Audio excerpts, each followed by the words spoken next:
can be a great enabler for a person who have some kind of cognitive disability. So when we say that okay, computer is an enabler, then we see okay, at what level we have to support them. This support can be provided at two levels. One is as a caretaker. I have some person with me, I need to take care of him or her. Then I may need some environment, I may need some mechanism, I may need some kind of tool, application, software, whatever you say, where with the help of that application, with the help of that environment, I can take care of the person under me. Okay. Such kind of scenarios can be devised. And as I say, such kind of technology can be termed as the assisted care system technology. And again, the next level is at the personal level. As I said, that computer can be used to make them independent, to help them in controlling their environment and their own life. So at the personal level, we can define the technologies, we can develop the scenarios, we can develop the applications. And what is the current focus of our work that I am going to present?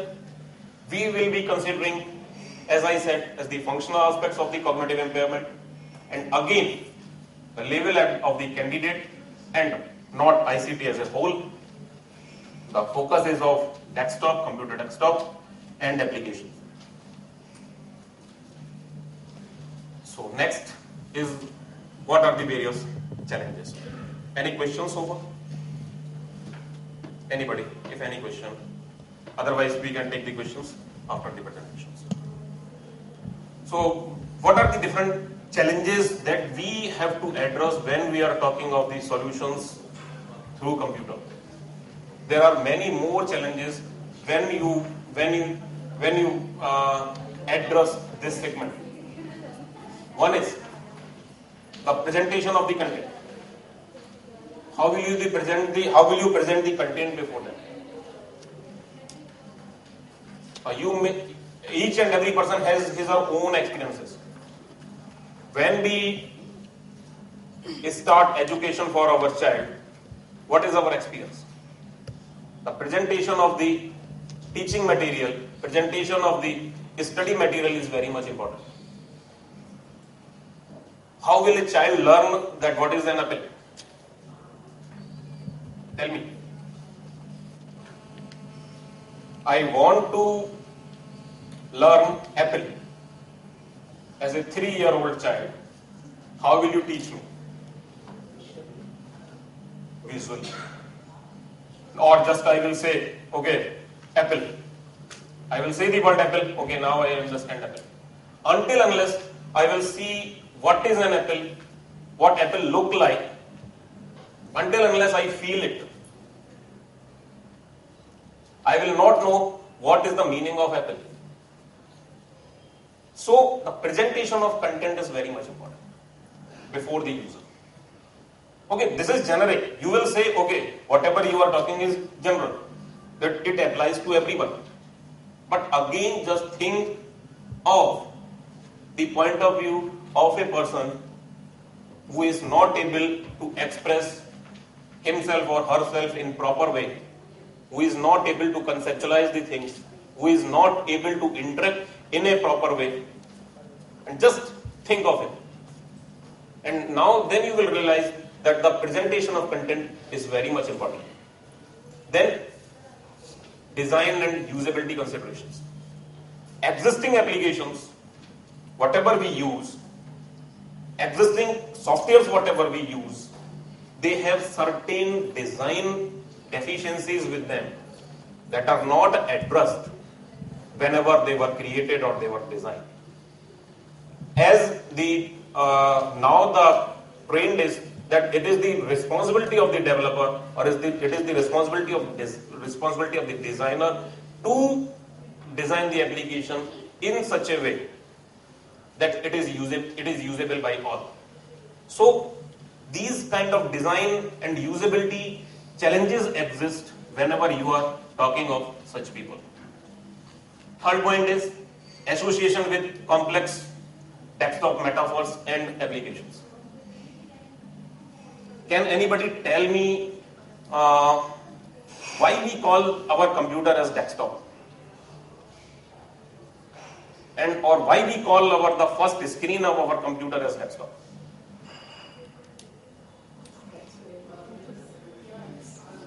Where this term has come from? Yeah. Yeah. Before the desktop computer, we were having desktop, and that was the top of our table, our stool, or our anything, where we will keep everything. The things of daily needs, pen, file, pen, pencil, books, clock, purse, each and everything. So you can see what we have done, what things are being reflected into the environment. Basically, those metaphors or those concepts are taken from the real world, have been taken from the real world, and is being reflected in your computing environment. So, desktop is a metaphor. Similarly, the concept of icons. We identify the things with their labels. So, icon is nothing but is some label to inform you, okay, this thing belongs to this one. How do you identify Adobe? How do you identify Microsoft? How do you identify Google? It has some label associated with it. So icons are nothing but labels. But if you consider such population, then these kind of metaphors can be difficult for them to associate with. They may have association problems with them unless they are properly addressed. Similarly, when you use computer, you perform many tasks. Can anybody tell me, when we are using the system or when we are using the computer, what is the nature of our behavior? Linear or non-linear?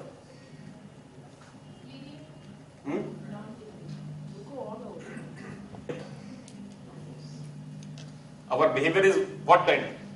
Linear or non-linear?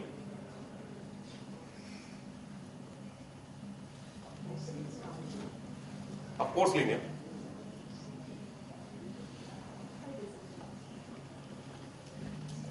Okay, again it depends on the user. It may depend on the user, but in general sense, if we talk, it is mostly non-linear. You do not follow a predefined path in using the system at all. You open the system, you click on start or applications menu, again you start some song, then you start some video, then you go to some site, then you browse, then you go to your bank, then you make some payment, then you go to download some file or some song or some material. Your behavior is entirely non-linear. Meaning, we can say you behave in some complex fashion. You are able to identify what you want to do.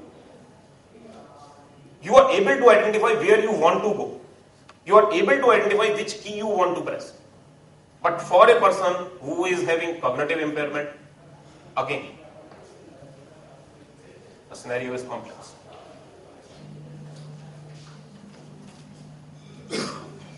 Navigation. How do you navigate inside the system? Navigation, you understand? One option to another, one command to another. Okay. So how do you navigate? Again, your navigation is non-linear. There is no predefined path. But for a such person, this is again a problem. I have stored my file inside the hierarchy of 5 folders. What I do?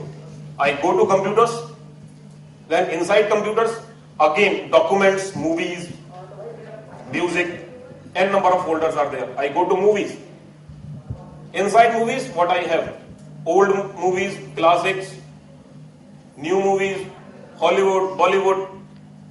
Then again inside Bollywood, I have that Amitabh, Salman Khan, and so on, so on. So there is always a complex car. And you can reach to that particular location from many ways. So navigation related barriers are there.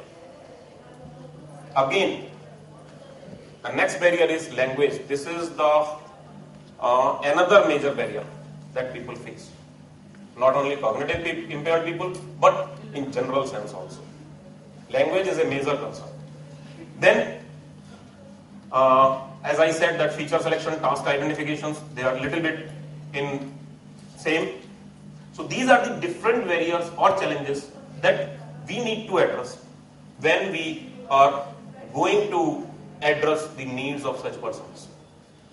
Okay. So now what can be the possible solutions? Possible solutions can encompass many scenarios. As I said, that solutions can be provided at caretaker or parent level, can be provided at personal level.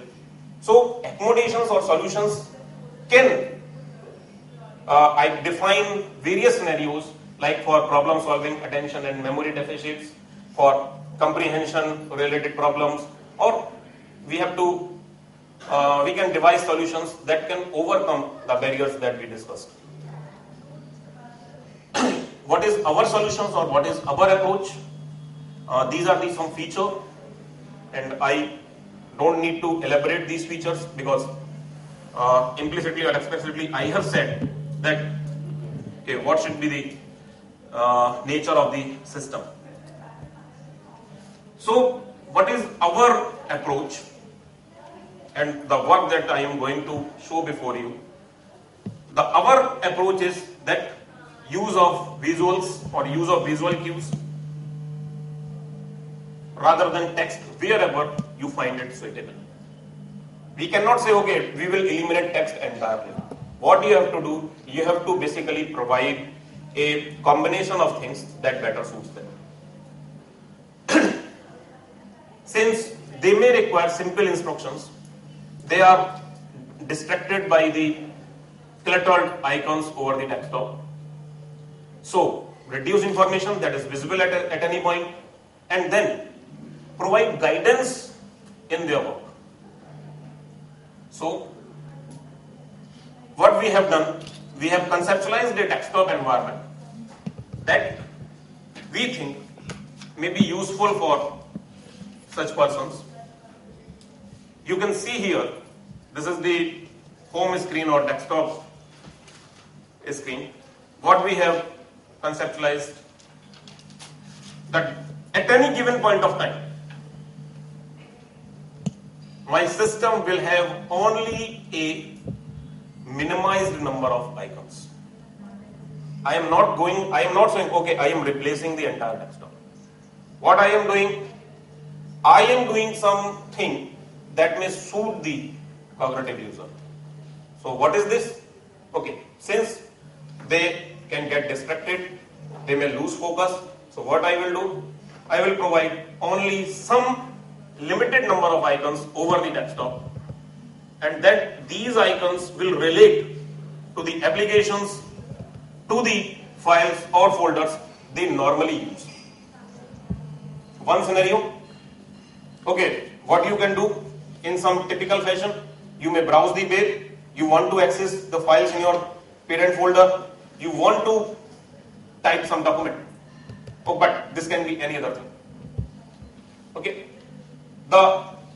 you can see the size of icons. Such people may have problem in clicking on a small icon or reading or identifying the icon.